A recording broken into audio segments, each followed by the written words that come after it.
अस्सलाम वालेकुम वरहमतुल्लाहि वबरकातुहू। रमज़ान का महीना इबादत और नेकियों का महीना है। जब हम नेकियों की बात करते हैं तो एक बहुत बड़ी नेकी जो हमसे अक्सर रह जाती है वो है अपने चाहने वालों की गलतियों पर उनको माफ़ करना। शायद हम इसको नेकी ही नहीं समझते। हम कहते हैं लेकिन मैं सही थी, उन्होंने मेरे साथ बुरा किया तो वो माफ़ी मांगे, व्हाई शुड आई। आम तौर पे जब हम लोगों को बर्दाश्त करने की कोशिश करते हैं तो उल्टा उनसे ज़्यादती कर जाते हैं उनकी गीबत करके, और यूँ वो अल्लाह की नज़र में मज़लूम, और हम ज़्यादतियाँ बर्दाश्त करने के बावजूद ज़ालिम बन जाते हैं। I feel since I am the victim, therefore I've got all the rights to backbite. क्या आपने लोगों को ये कहते हुए सुना है कि गीबत नहीं है ये, वो वाकई ये करते हैं? तो गीबत हमेशा सच बात ही तो होती है। अगर वो बुराई उस शख्स में मौजूद ना हो वो तो फिर तोहमत हो जाती है, और ये एक और बड़ा गुनाह है। कुछ लोग कहते हैं मैं गीबत नहीं कर रही, सिर्फ फलां को बता रही हूँ ताकि वो किसी के साथ ऐसा बर्ताव ना करे। वो शख्स तो शायद किसी पर जुल्म ना करे, लेकिन आपने उसकी खैर ख्वाही की कुछ ज़्यादा ही बड़ी कीमत दे दी, अपनी आखिरत बर्बाद कर ली। How wise is that? कुछ लोग कहते हैं ये गीबत थोड़ी है, मैं तो मजाक कर रही हूँ।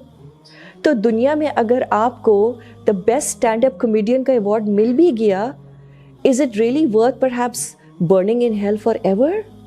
सो how should I bring my self to forgive others? हमारी आम तौर पर ज़्यादा एक्सपेक्टेशंस किन से होती हैं? उनसे जो ज़्यादा समझ रखते हैं या वो जो कम फहम होते हैं? मिसाल के तौर पे क्या हमारी एक्सपेक्टेशंस बच्चों से ज़्यादा होती हैं या उनसे जो समझदार अडल्ट्स हैं? Our expectations are more from a person who knows more, and if there is someone who is a little naive, we don't have high expectations from them. अल्लाह के मीज़ान अदल का भी यही तकाज़ा है, जानने वाले और ना जानने वाले में कुछ फ़र्क किया जाएगा। So the person with a better understanding of the situation is responsible to forgive and also to seek forgiveness. और इसी का नाम सब्र है, और ये बर्दाश्त से बहुत मुख्तलिफ है। Tolerance is when you still have feelings in your heart and mind, but you're not complaining.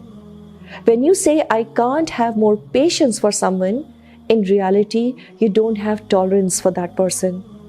तो किस तरह की माफ़ी वाकई नेकी है? उसको अरबी में कहते हैं आफ।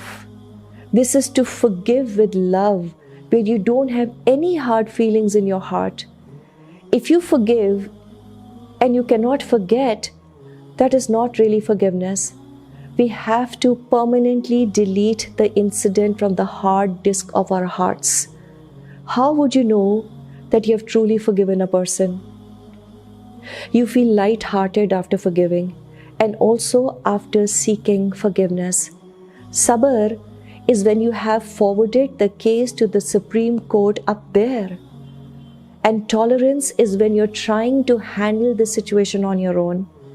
तो असल नेकी बर्दाश्त नहीं बल्कि सब्र है। कैसे पता चलता है कि मैंने सब्र किया या बर्दाश्त? If there is still a chance of you complaining, then that's tolerance. But if you have decided to close the chapter and move on, that is true patience. क्योंकि नाखुशगवार हालात अल्लाह की तरफ से एक अपॉर्चुनिटी है कि मैं सब्र करके अपने लिए नेकी कमा लूँ।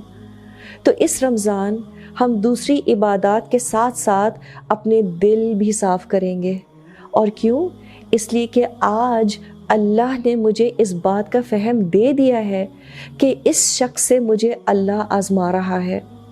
It's no more about this other person.